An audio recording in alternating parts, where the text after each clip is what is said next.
What did Statham say about the movie and working with his new director? What could Wrath of Man do for their sequel? And of course, which movie could they use as a guide moving forward? So don't swipe or click away, because here is Wrath of Man 2 First Look. From the first movie they did together, Jason Statham and director Guy Ritchie are back at it again. And this time, it's a movie about a father-son relationship that'll warm your heart, if you're actually a psychopath. The movie is dark, the movie is exciting, and the movie might actually feature a part 2. Now, Jason Statham has said in many interviews that he loves working with Guy, and the movie has been a success.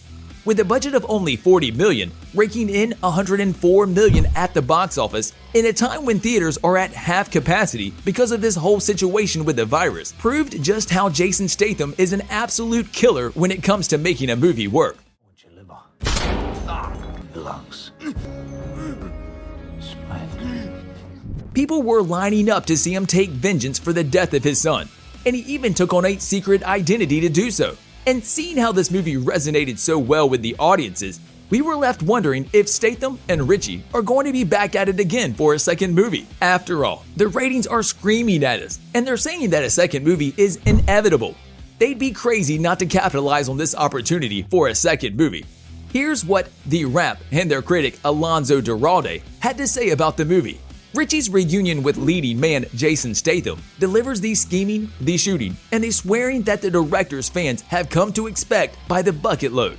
And when we are on the page of reviews, we should definitely mention that the movie received a 66% rating on the tomato meter from Rotten Tomatoes, and an even better 7.1 out of 10 rating on IMDb.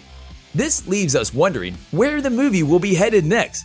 Variety even said that this movie shows Guy Ritchie would have done a perfect job with the Bond franchise when his name started floating around the web when Sam Mendes left it.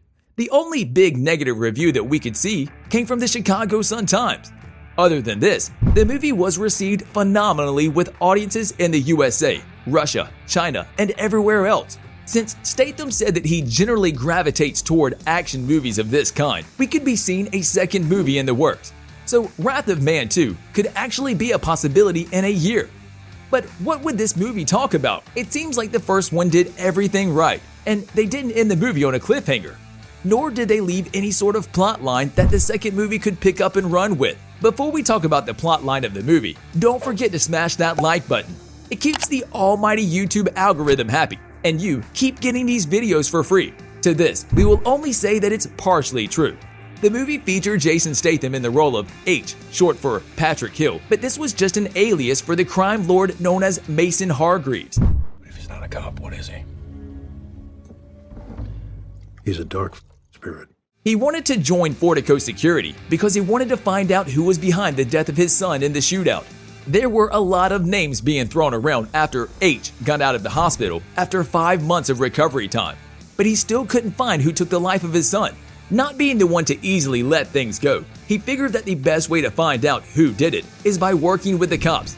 He made a fake identity for himself, scored the bare minimum on the admission test. He did this purposefully, and then got down to work. H, Bullet, and Boy Sweat became the trio that fought the bad guys. The first time we got to see Statham's character pummel bad guys was when he and Boy Sweat got attacked by a group of robbers who wanted to take $2 million from them. Statham took out those guys like flies on a wall, and his two other teammates kept wondering how he managed to kill everyone without even breaking a sweat. As the movie progresses, we found out that Hill was actually Hargreaves, who was relentless in finding the murderer of his son. His underlings, Mike, Brendan, and Moggy, killed everyone on the list that H gave them. But still, they weren't even close to finding the killer. Not being the one to give up, Hargreaves continued using his fake identity. And then, Bullet made the fatal mistake of revealing to him that he is actually an insider for a major $150 million heist, along with Boy Sweat. After the bloodiest gunfight in the entire movie, Bullet kills Boy Sweat and shoots Hill, but Hill survives. Bullet, Jan, the man who actually killed Hargreaves' son, and Jackson flee with $150 million. The trio doesn't want to split the money, and Jan takes out Jackson, then shoots Bullet in his head, taking all of the money with him. However, before they left, Hargreaves planted a phone inside one of the money bags, tracks Jan, and confronts him in his apartment, hands him the autopsy of his son's murder, and as Jan finishes reading it, Hargreaves just says, in summary, the lungs, the liver, the spleen, and the heart. Before Jan can decide what happened, he takes 4 bullets and shoots him in the same 4 places he shot his son, takes the money, and turns it over to the police before driving off. We told you Guy Ritchie and Jason Statham is a killing combo. The first movie they've done together was 25 years ago, and to see them back in one movie again is a big freaking surprise. Statham says that Guy is a great director, and he's been the one to teach Statham to leave the thinking to him. That's because, as Statham says, he thinks so far ahead, and that makes it so easy to work with him. But does this mean that the duo will turn this one-off movie into a franchise? As we've said, the movie seemed to finish off with all of the affairs arranged, and everything exactly where it should be. However, we thought of this. What if they do exactly what Chad Stahelski did with John Wick? I mean, John Wick seemed like a one-off movie that would be done once he got revenge for the dog and killed Theon. We mean Losif Tarasso. Sorry, but it's really hard to see him as anything other than the guy who Ramsay Bolton tortured. Anyways, back to the second part. Just like John Wick couldn't refuse the marker or the blood oath he gave to Santino Diatono, we could have Hargreaves back in the game cleaning the street with petty scum. His son is dead, yes, but that still leaves his wife, who left Hargreaves after accusing him of murdering their son by taking him on those dangerous missions with him.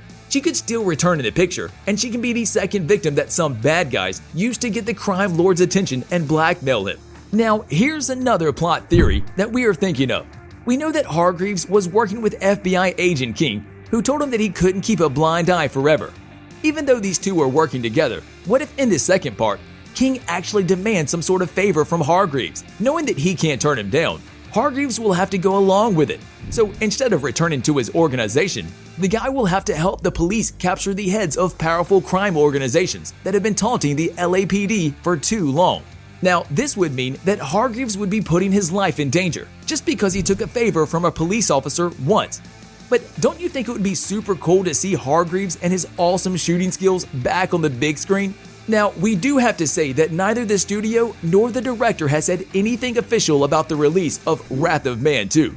However, we think it could be a step in the right direction both for Guy and Statham. On a related note, do you have a theory on how the second part of Wrath of Man could actually play out? You can tell us in the comment section below. If you'd like more videos like these, don't forget to subscribe to our channel and hit the bell icon so you never miss any of them.